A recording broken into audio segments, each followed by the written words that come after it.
So no. Right. Anyway, Mandalorian season finale, chapter 24. Something. Yeah. Why not 8? 7 maybe. 27. Any impressions? No, 24. It's 8 episodes per series, isn't it? Series 3. Okay. All right. I mean, I can't do the maths. I'm only an engineer. 3 times 8 though. I feel like it could be somewhere around. Back to you being an engineer. We've had a couple of episodes off of that, I think. Oh, I haven't mentioned it for a while. I thought I'd bring it up. Yeah. Drop it in there. Anyway, what are your impressions? What you got? How did you feel about it? What did it make you think? Well, you want to know what the series as a whole, or just about the finale? Well, if we just think about the finale for now, any sort of, did it give you a warm fuzzy feeling, or? It felt a little rushed for me. Like it wound a lot of threads up in a very short space of time. Is how I felt, and because there were times when the series, there was a whole episode where we kind of just did that whole thing with the rehabilitation of the ex-Imperial guys, and there was that whole little subplot going on. And now having seen that finale, I wish they'd use that time a bit better. But I mean, there was some cracking stuff in it as a finale. There was some amazing action. We got to see a lot of firsts. I really enjoyed the airborne jetpack fight. That's not something I don't think we've seen before in live action. Yeah. I thought that was very well done. I really enjoyed that. Anything with the Praetorian Guard in there, I always love. I think those guys are just the cool people in like all Star Wars. Are you in the camp of believing they are genuine Praetorian Guards? Because I've seen more than a few people go be like, they're not real Praetorian Guards. They're just people that Moff Gideon made, cloned them, didn't he? Well, we heard him ordering them from like the requisitions guy. I don't give a shit. No, I don't care. They look badass. I don't know. Either way, I think they are what they are. Yeah, well, no, I'm not going to look that far into it, and for me, that's saying something. But ever since we saw them in the Emperor's throne room in Empire Strikes Back, in Return of the Jedi, I always thought they looked amazing. I thought, who are the guys that guard the Emperor? They must be super badass. So I've always wanted to see a bit more of them, and we saw sort of the evolution of them a bit in Last Jedi, didn't we?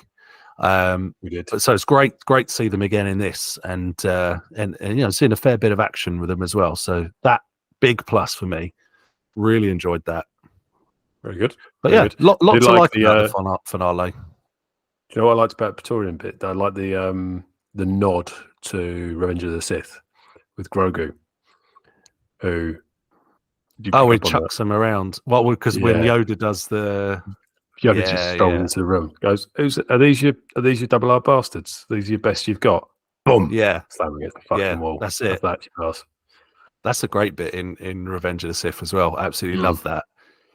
But and you get a little. No, I thought that. We do. Yeah, it's a good. I didn't pick up on that parallel, so that's a good spot. No, I did. I see what you're saying about the rushed ending as well, because I thought about that.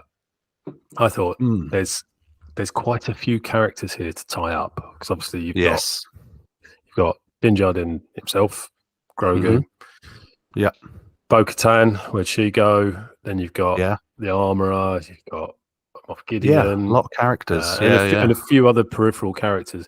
I did think though, like I kind of thought about it a bit more broadly, whereby I often feel like that with TV programs. I don't know why. Yes, it's weird that we do. I think that feel like that with TV programs, because quite often, you bear in mind, most series now you're looking per episode. It's like between 45 minutes and an hour per episode for a lot of things, right? Mm-hmm. And we kind of get to. I quite often go into the final episodes of things like that thinking, "My God, they've got a lot to tie up." Yes, but then I was watching the final scene, as Mando and Grogu are working their way through the facility to get to Moff Gideon. Well, but that's specifically what they're doing, but that's what they do. And thinking, Actually, no. I mean, if you think about if this was a movie now, you'd expect that final act to be somewhere between half an hour and 45 minutes. Now, True. granted, you're probably in a movie not got as many loose ends to tie up because you'll have a narrower parameter of what you're viewing, and the story wouldn't be quite as broad. But I mean, either way, I think 6 hours of build up to it. No, quite.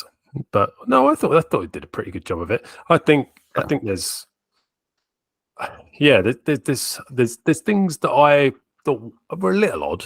I don't want to sound negative about this because I did. I really enjoyed it. I thought it was fantastic. There was a few things that I was absolutely certain that there was going to be some sort of. I was looking out for one more twist. Do you know what I mean? Yeah. Like thinking there was a couple of times where, like, there was a long time where we didn't see the armorer. Yes, and I was like, is she? Were they is she setting her up as a betrayer or something? Yeah, it felt like that. And there was also the guy, the guy who I don't actually know. Do you know what? The perverse thing with it is I don't know the character's name.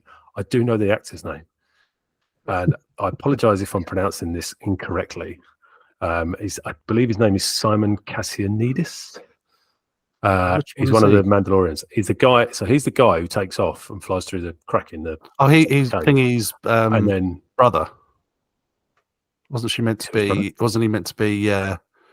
Bo-Katan's brother?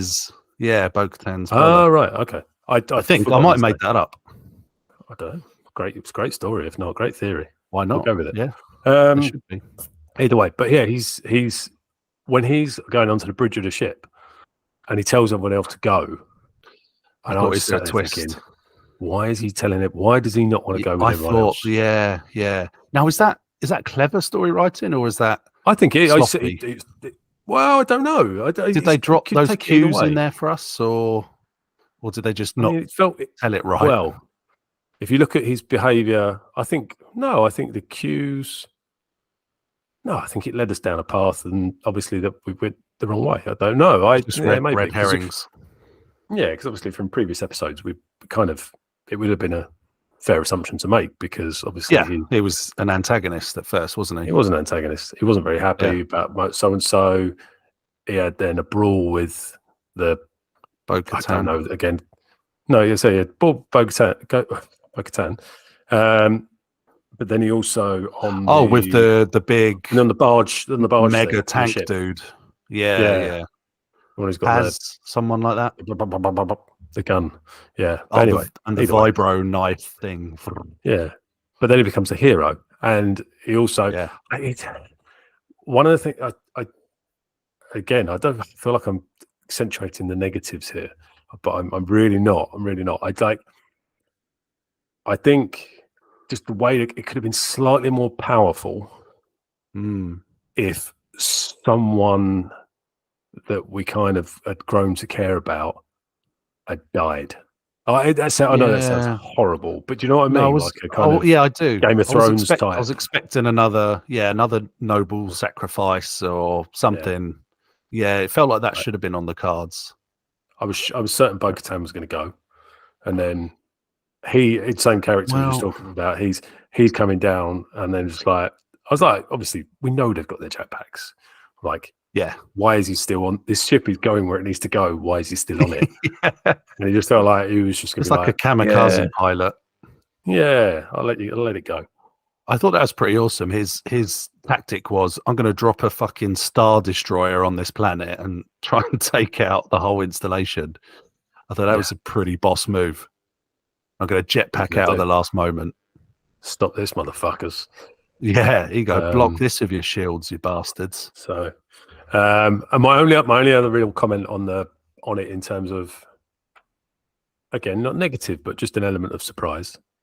I felt like the Darksaber was destroyed a little bit too easily. Yeah, that was a bit disappointing actually. It was cool seeing it in action. Made about that.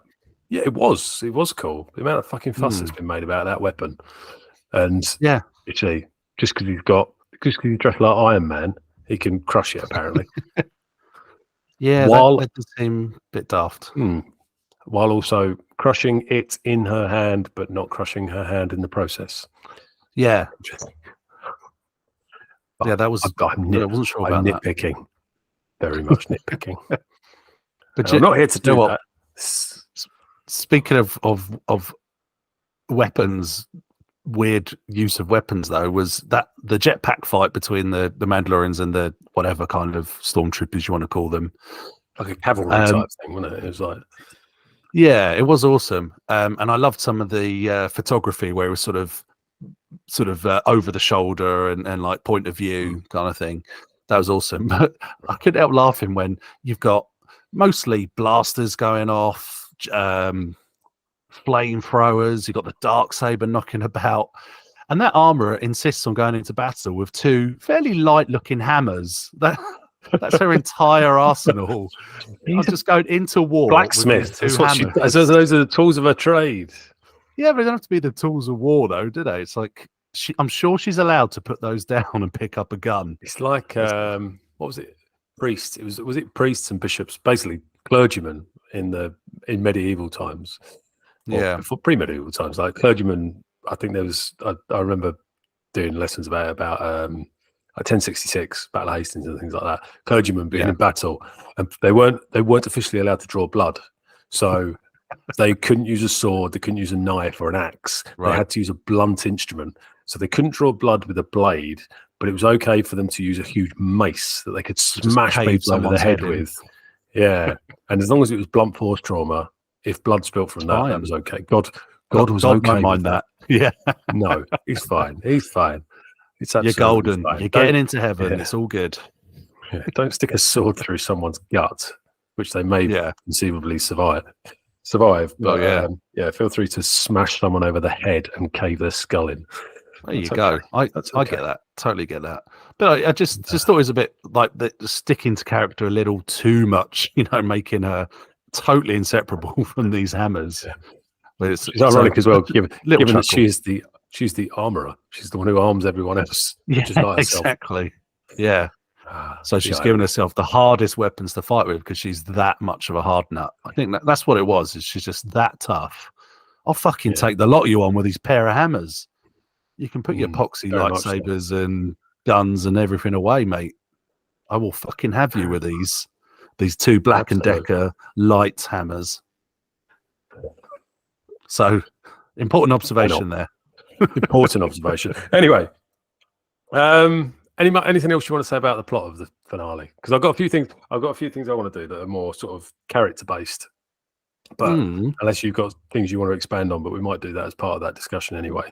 So, anything you want to say? I mean, plot wise, I think we kind of covered my feelings on the plot. There's a few other little scenes and themes that I'd pick out. Go on then. Go on then. Well, tell me what you got in your mind.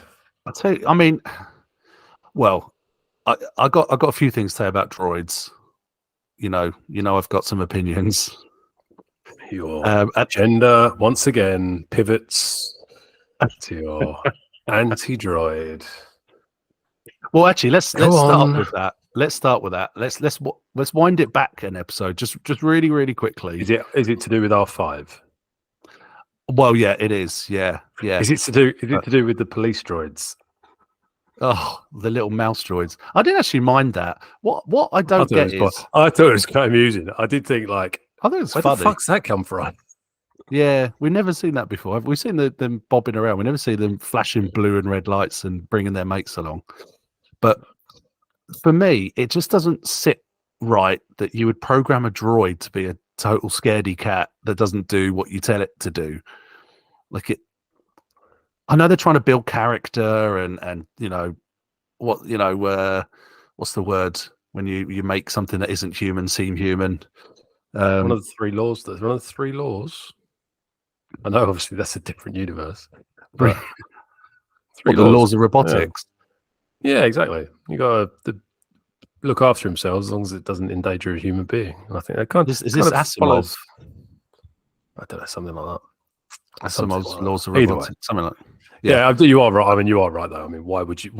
If you're designing a machine, it's like me saying, right, I built a television.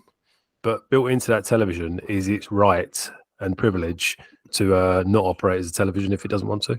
Yeah, to change the channel to something it wants to watch. You know. Ooh. Can you imagine how annoying that would be? Oh, television, especially if you had television a was wrong on the TV. Massive fan of EastEnders or something. Yeah, I'd be putting my tiny hammers through it. I tell you that much. Wow, my armor as hammers. But yeah, so that I know what they did. Anthropomorphization, that word, and ultimately, it does the job, right?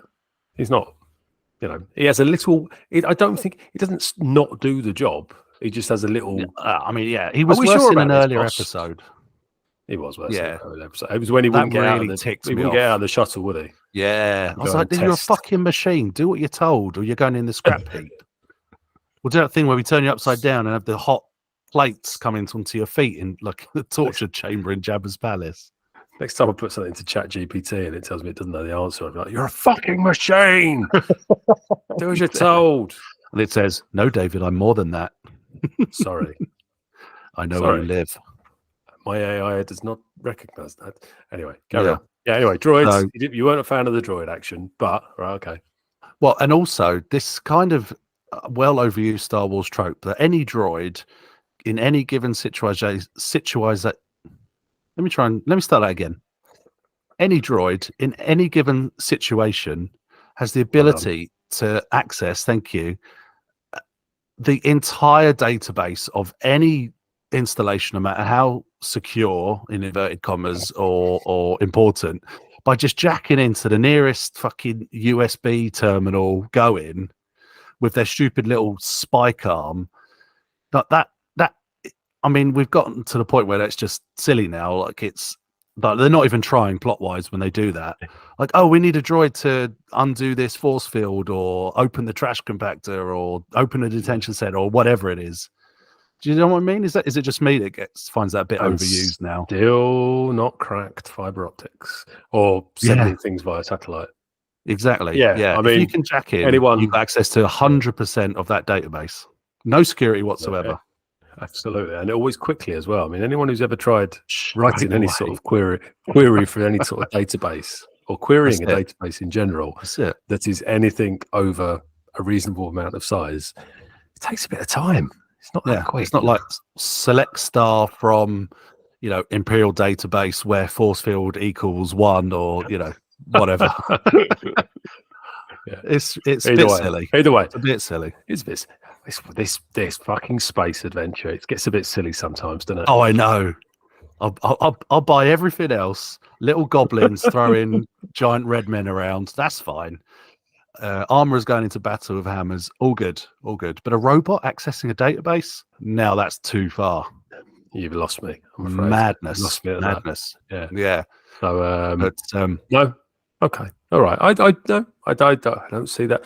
I get what you're saying though. It's less for me. It's less about the theory and the practicality behind it. It's more the fact that it's the cheap again storytelling. Yeah. It's like, we've done. Come on, guys. You've shown us this a few times. Yeah. Exactly. Come up with a new way that they undo those force fields. Yeah.